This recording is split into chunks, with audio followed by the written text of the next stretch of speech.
Hello beautiful people, kumusta?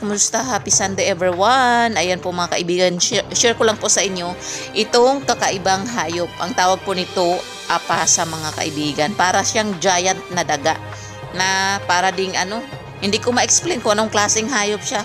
Pero ang laki po niyan, parang na yung pang lechon kawali na baboy or biik, no? Kaso lang nakatakot po yung itsura niya mga kaibigan.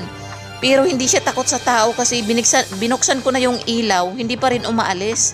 Nagulat nga lang ako pagbukas ko ng ilaw around 12 last night. Ito yung nakita natin dito mismo sa harap ng pinto sa likod. Kasi yung pinagprituhan ko na kawali, nagprito tayo ng isda, iniwan ko lang dyan para dyan ko na rin hugasan bukas, itapon yung mantika doon sa mga damuhan or doon sa mga kakahuyan. Nagulat ako. Ayan ininom na niya or may tagahugas na tayo ng kawali mga kaibigan. Talagang ininom niya yung mantika ng pinagprituhan natin.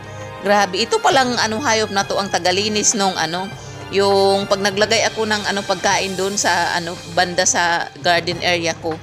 Talagang simot kinabukasan, ito pala siya ang laging kumakain. Akala ko yung rabbit, hindi pala, ito pala, lalo na pag mga miti.